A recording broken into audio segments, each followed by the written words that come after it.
Gibran. KPU langsung ngeluarin keputusan. Nah, keputusan apa? Bila KPU dilarang membuka dokumen ke publik.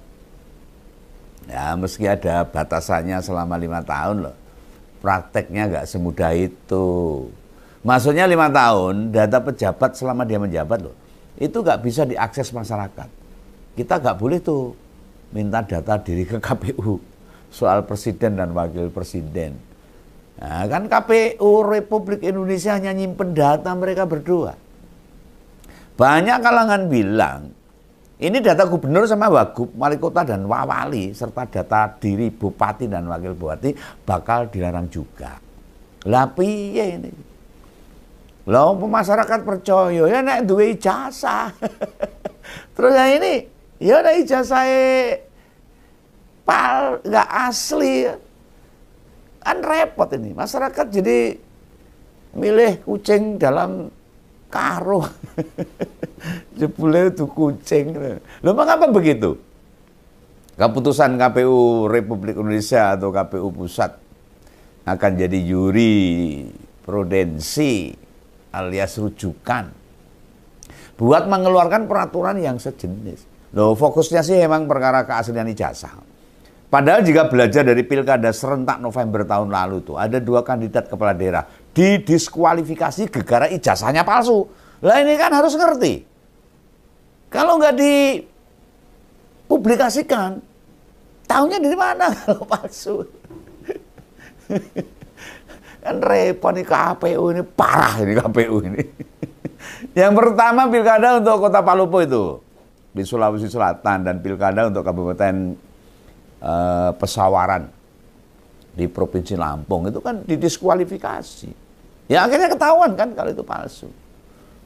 Nah, sebelum gonjang ganjing ijazah Jokowi saja, KPU gak gerak itu. Menunjukkan ke masyarakat gimana salinan ijazahnya. Loh, pegawai sendiri sebenarnya sudah nggak tertarik nih bicara kebenaran kayak gini nih. Dalam konteks ini loh. Karena perdebatannya sudah berlebihan, bludak, too much. Rakyat nganggepnya tuh andai bicara tentang ijazah, dianggapnya suka tidak suka sama Jokowi. Ada yang, wah kamu iri sama Jokowi, kamu sakit hati. Wah ini nih para termul tuh. Cuma itu aja yang mereka katakan. Padahal bukan hal masalah ijazah asli atau palsu.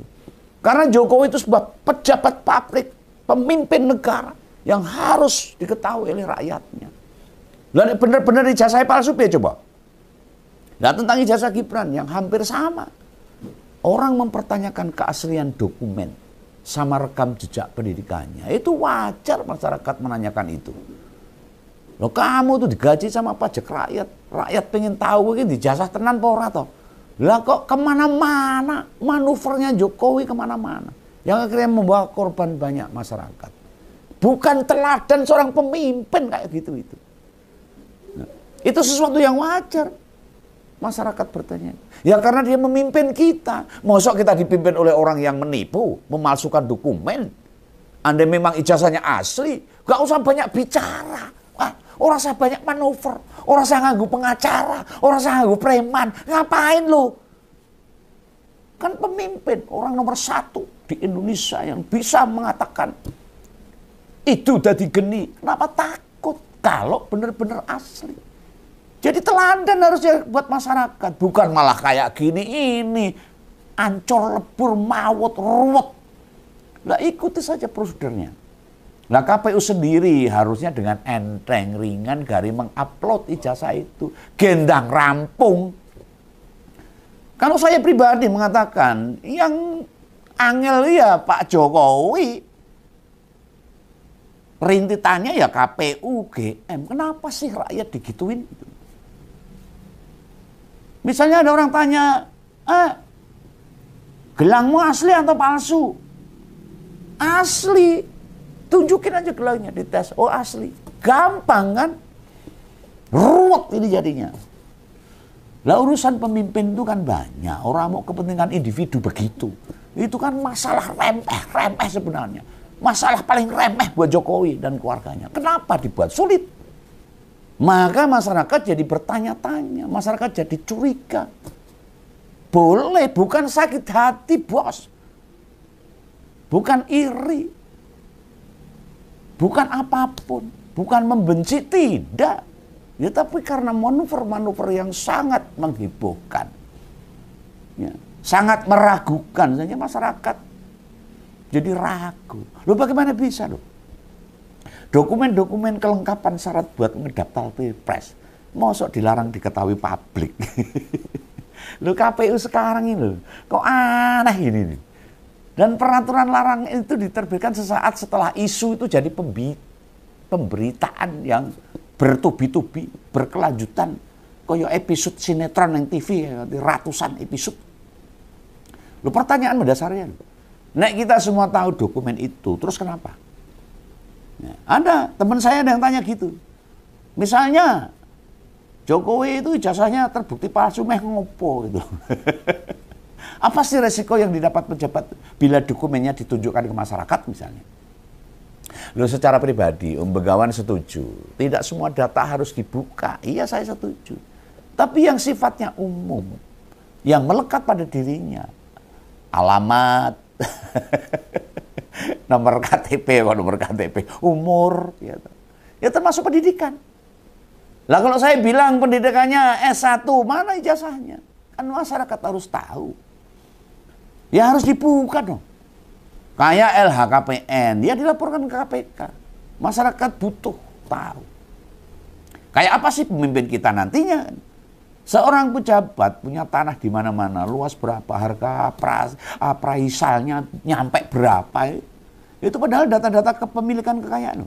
Apalagi data pribadi, diri, macam KTP, KK, ijazah rapot, atau bila keberatan, ya ditampilkan saja.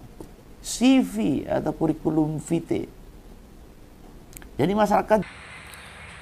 Ya, halo teman-teman, kembali bersama saya di channel ini. Salam inspirasi, salam NKRI harga mati. Bersama saya di channel Indonesia 2045 yang membahas seputar politik, pendidikan, dan juga budaya. Teman-teman, tadi kita banyak hal mendengar dan penyampaian dari Om Begawan. Ya, tentu informasi yang bisa kita terima dengan baik. Dan saya kira juga kita ketika mendengar ya saling memahami ya.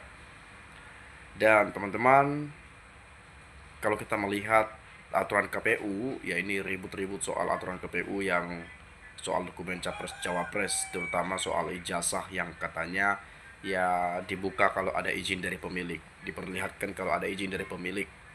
Artinya kalau nggak ada izin, baik ijazah itu pun misalnya palsu, contohnya kalau nggak izin ya udah, misalnya saja. Dan ini dianggap untuk melindungi Jokowi karena kenapa? Karena kenapa aturan ini dibuat ketika ada polemik ijazah palsu? Ya, kenapa? Kenapa aturan ini dibuat ketika ada polemik ijazah palsu? Ada apa dengan KPU? Ada apa dengan KPU? Mau jadi pahlawan membackingi apa, buat aturan-aturan biar Pak Jokowi selamat atau apa itu, atau semakin kecil kemungkinan ijazah itu dibongkar misalnya, atau semakin kecil ijazah itu diperlihatkan ke publik. Apa itu aturan itu? Kita nggak tahu, tapi pikiran itu banyak mengarah ke sana ya. Pikiran itu banyak mengarah ke sana. Perspektif itu banyak mengarah ke sana karena aturan ini dibuat ketika ada polemik ijazah palsu mantan presiden. Dan ada yang menggugat ijazah wakil presiden. Harusnya tunjukin dong kalau memang betul-betul punya ijazah asli. Kan itu yang selalu disampaikan oleh netizen itu. Memang berlogika bahwa apa susahnya sih tunjukkan ijazah? Apa susahnya nunjukin ijazah? Bukan aib, bukan kriminal.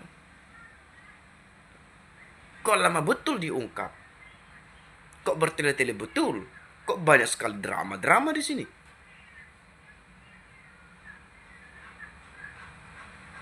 Apa sebetulnya? Jadi kita rakyat ini, masyarakat ini jangan sampai selalu penasaran, dihantui dengan rasa penasaran dan penuh pertanyaan-pertanyaan. Pro dan kontra terjadi di mana-mana. Masyarakat ingin tahu kebenarannya.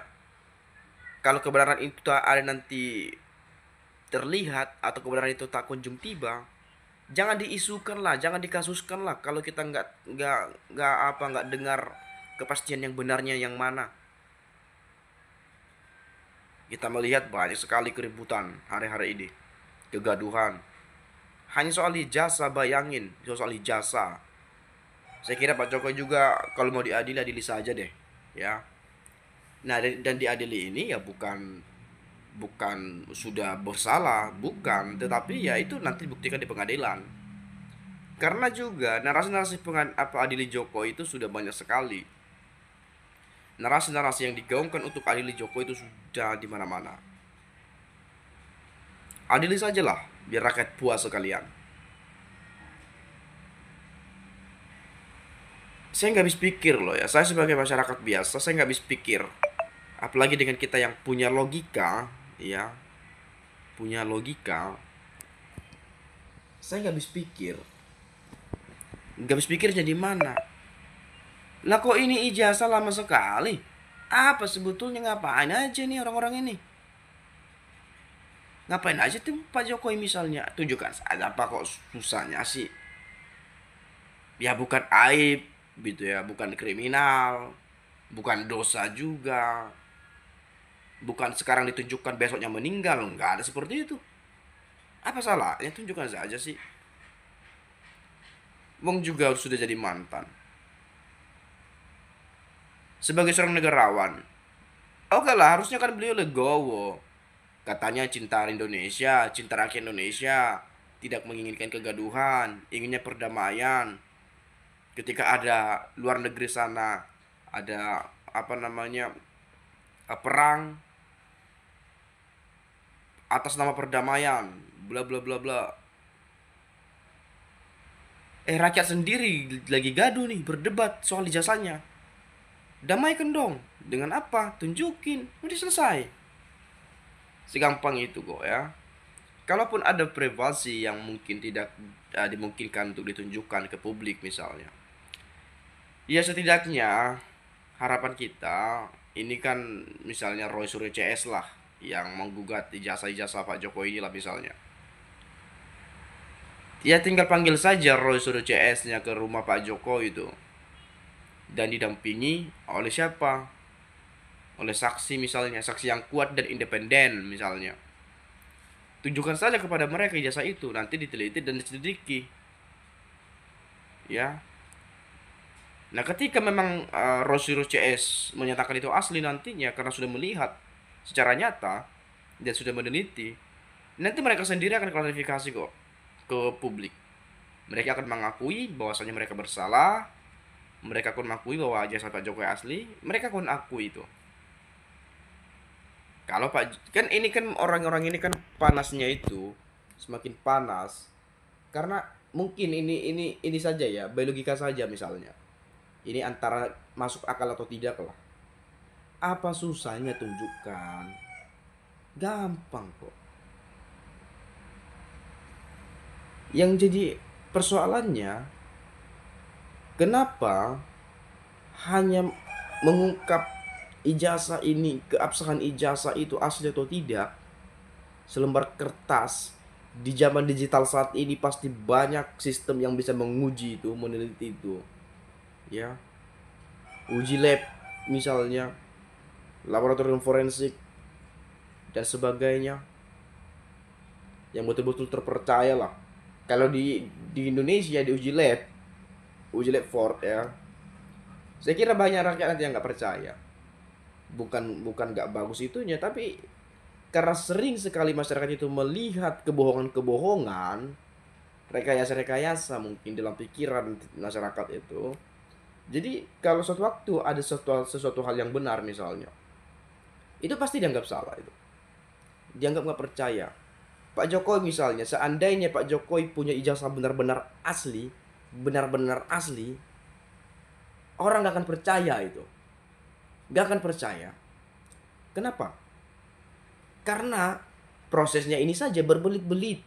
Terlalu banyak drama, terlalu bertele-tele. Terlalu bertele-tele. Apalagi kita secara gamblang menyaksikan banyak sekali kebohongan yang diucapkan oleh Pak Jokowi itu. Banyak. Bukan kita benci pada Pak Jokowi, bukan. Ya, saya orang yang paling salut sama Pak Jokowi, salut sekali ketika dia menjadi presiden. Ya, sangat salut sekali. Merakyat, ya, sederhana, bahkan pakaiannya nggak nyampe itu, omsetnya 200.000 tuh. Dari baju ke meja yang polos biasa saja, tidak pakai jam tangan mewah, nggak pakai cincin mewah. Ya mungkin itu hanya cincin pernikahan saja kan begitu ya. Sesederhana itu seorang presiden. Turun ke rakyat, ke lumpur juga masuk dia. Ya. Kalau ke gorong-gorong dulu waktu masih belum presiden gitu ya. Ke sawah. Ya. Ke perkampungan, bahkan ke Papua Pak Jokowi datang. Itu yang saya salut pada beliau. Tapi kita ingin cari tahu kebenaran karena ada isu-isu dan narasi-narasi seperti ini. Ya, kita ingin tahu kebenarannya. Oleh karena itu, ya adili saja, kan begitu. Diadili bukan berarti salah, bukan juga berarti benar. Tapi kesalahan atau kebenaran itu akan dicari dan akan diungkap pada pengadilan. Saya kira itu sajalah, ya. Ini KPU ini dibatalkanlah itu. Masa publik dibatasi untuk akses? Masa publik harus apa? Yang harusnya yang masuk akal itu misalnya saja siap nggak siap capres cawapres tunjukkan ijazah sebelum sebelum presiden. Siap nggak siap capres cawapres harus bersedia, mau tidak mau harus siap. Bagaimana meyakinkan publik ijazahnya itu asli, dengan cara apa? Dengan cara A, B, C, D, Z. Gitu dia. Besok-besok ke depan ketika sudah menjabat jadi presiden, gak ada lagi dugaan-dugaan palsu karena di awal sudah dinyatakan benar dan sudah terbukti keabsahannya. Itu ya. Masa kita dibatasi? Harus izin dulu nih. Emang pernah pada rakyat izin? Izin ya. Tunjangan saya naik sekian ya, izin ya. Izin ya, begini ya. Apakah ada? Gak ada itu, gak ada ya. Mungkin itulah saya kira ya. Ini kita mencintai negeri ini, jadi kita harus suarakan apa yang menjadi pendapat kita ya. Saya kira itu sajalah. Terima kasih, salam dan sampai jumpa.